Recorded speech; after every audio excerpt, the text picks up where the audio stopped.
নমস্কার বন্ধুরা, মিশাস ভিলেজ কিচেনে আপনাদের অনেক অনেক স্বাগত। আজ নিয়ে চলে এসেছি দেশি মুরগি। এই দেখুন, বাজার থেকে কিনে এনেছি। আর একটু আগে তো দেখলেন মা পিস পিস করে কেটে দিল, বাড়িতে এনে কেটেছি। তো এই আজকে রেসিপি হবে দেশি মুরগির। দেখুন মাংসগুলো, দেখুন একদম লাল টকটকে অরিজিনাল দেশি মুরগি। দেশি মুরগি কেনার সময় বন্ধুরা আপনারা ভালো করে দেখে কিনবেন। এখন কিন্তু সোনালী মুরগিও দেশি মুরগি বলে দেশি মুরগির বাজারে বিক্রি হচ্ছে। তো আজকে এই রান্নাটা করার জন্য আমি আগে প্রথমে মাংসটা মেখে নেব। মাংসটা আজকে ভালো করে মেখে নেব প্রথমে। তার জন্য এখানে নিয়েছি পেঁয়াজ, কুচনো পেঁয়াজ, 4টে পেঁয়াজ আছে।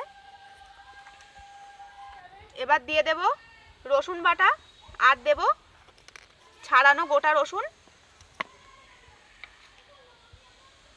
দেব আদা বাটা, কাঁচা লঙ্কা, শুকনো লঙ্কা বাটা, আর দেব জিরে ধনে বাটা, হলুদ গুঁড়ো, লবণ, আর দেব সর্ষের তেল।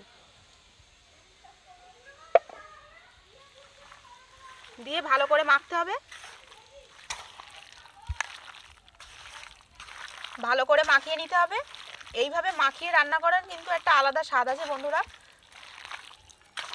মাখানোয় অর্ধেক রান্না হয়ে যাবে। হ্যাঁ, মাখাতে মাখাতে অর্ধেক রান্না হয়ে যাবে। দেশি মুরগি তো এইভাবে রান্না করতে হয়, একটু মেখে রেখে।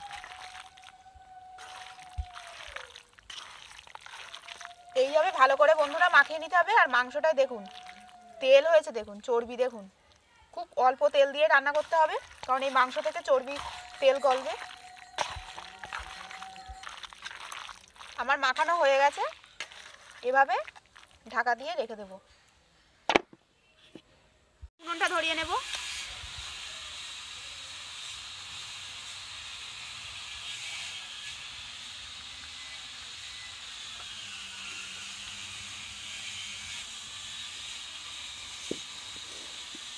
এবার আমি কড়াই দিয়ে দেব সর্ষের তেল। অল্প করেই তেল দেব।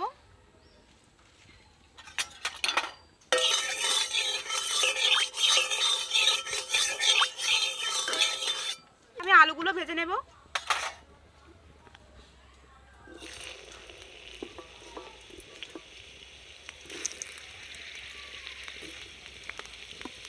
বন্ধুরা মাংসে কিন্তু আলু ভেজে দিতে হয়। ভেজে দিয়ে আলু দিলে তার একটা আলাদা টেস্ট লাগে। আর কাঁচা আলু দিলে কিন্তু একদমই ভালো লাগে না।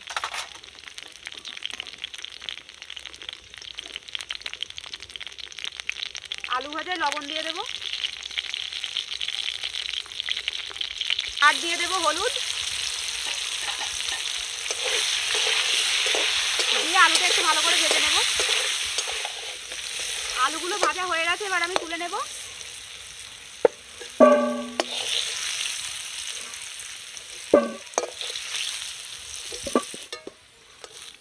এর মধ্যে ফোড়ন দিয়ে দেব তেজপাতা, শুকনো লঙ্কা, আর গোটা গরম মশলা, আর দিয়ে দেব একটু চিনি।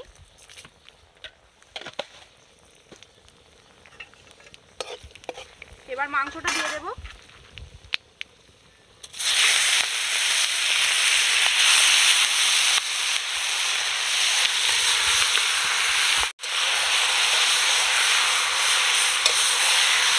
ভালো করে আস্তে আস্তে কষাতে হবে, কষিয়ে কষিয়ে রান্না করতে হবে।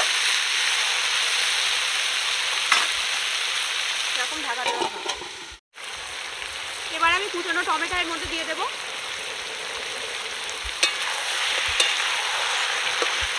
দিয়ে ভালো করে কষাতে হবে।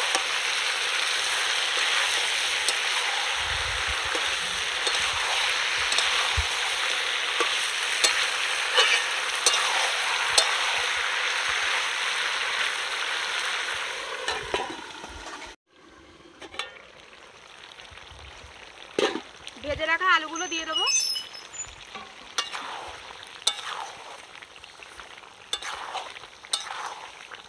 মাংস কিন্তু খুব কম দিয়েছিলাম তেল বন্ধুরা।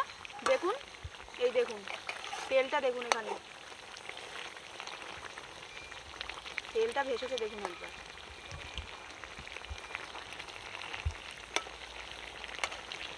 তেল দেখুন শুধু।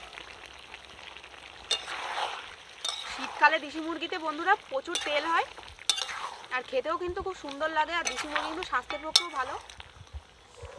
তো এটা এইভাবে ঢাকা দেওয়া থাক।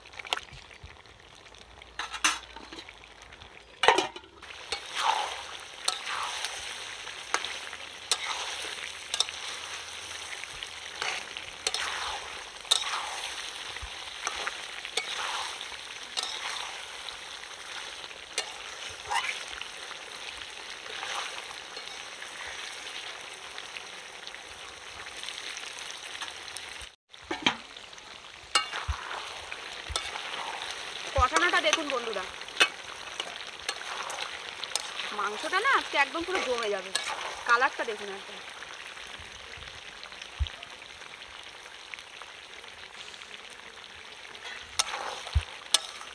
এইরকম কষিয়ে কষিয়ে দেশি মুরগির খাওয়ার মজাই আলাদা। আপনারাও বাড়িতে বানিয়ে খাবেন আর আমাকে অবশ্যই কমেন্ট করে জানাবেন। এই দেখুন বন্ধুরা, কি সুন্দর হয়েছে দেখুন কালারটা।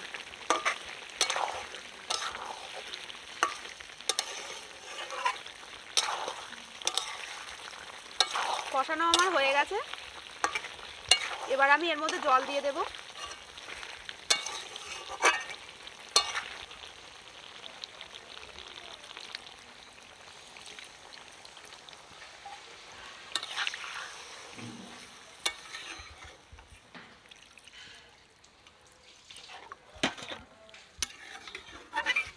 জল দিয়ে এবার 20 মিনিট মতো জোরে জাল দেব।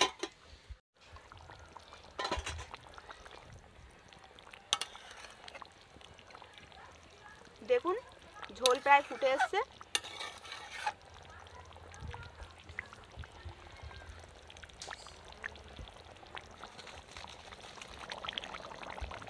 এবার একটু গরম মশলার গুঁড়ো দিয়ে দেব।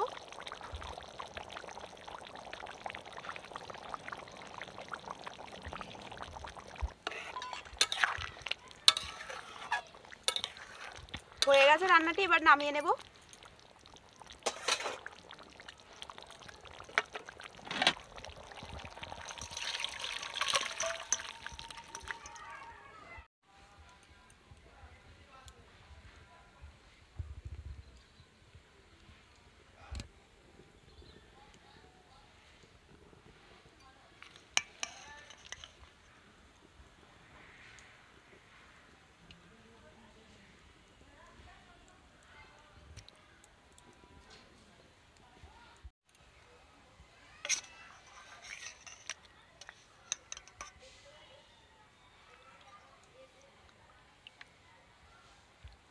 ঝোলটা যা হয়েছে না একদম।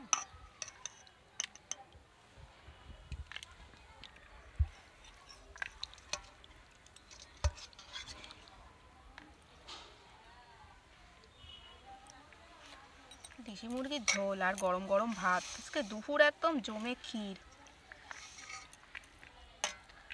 মাংসর আলু ছাড়া মাংস ভাবাই যায় না। ছাড়া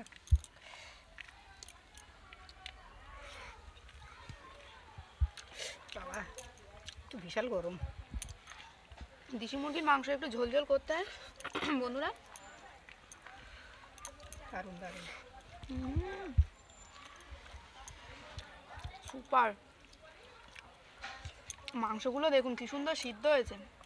একটু টাইম নিয়ে কষিয়ে কষিয়ে রান্না করতে হবে। আসলে ঠান্ডা লেগেছে তো কদিন ধরে, মুখটা কেমন অরুচি মতো, ওই জন্য আজকে বললাম দেশি মুরগি নিয়ে আসতে। ঠান্ডা লাগার মুখে, জ্বর মুখে একটু যদি এরকম দেশি মুরগির ঝোল হয় আর ভাত, এই দেখুন কি সুন্দর সিদ্ধ হয়েছে। তাতে যদি হয় রবিবার আলু দিয়ে ঝোল, রবিবার একদম জমে যাবে, একদম কোনো কথা হবে না। খেয়ে টানা একটা ঘুম, তারপরে বিকেলে আবার ভিডিও করো। কি সুন্দর সিদ্ধ হয়েছে দেখুন। কেমন হয়েছে মা? দারুণ। এইভাবে রান্নাটা শেখা আমার পুরোটাই মায়ের হাতে। আমি যে রান্নাগুলো করি সবটাই আমার মায়ের কাছে শেখা, কিছুটা আমারও এক্সপেরিমেন্ট রয়েছে। তো আমাকেও হার মানিয়ে দিয়েছিস আজকে। মা বলছে মাকে হার মানিয়ে দিয়েছি, জানি না কতটা কি হয়েছে। আপনারা যদি খেতেন তাহলে বুঝতে পারতেন। তো এই রেসিপিটা যদি ভালো লাগে তাহলে অবশ্যই মিশাস ভিলেজ কিচেন চ্যানেলটি সাবস্ক্রাইব করবেন আর পাশে থাকা বেল আইকন প্রেস করে দেবেন সবার আগে নোটিফিকেশন পাওয়ার জন্য। আর ভালো থাকবেন, সুস্থ থাকবেন। আজ আসি, দেখা হবে আবার একটি নতুন ভিডিওতে।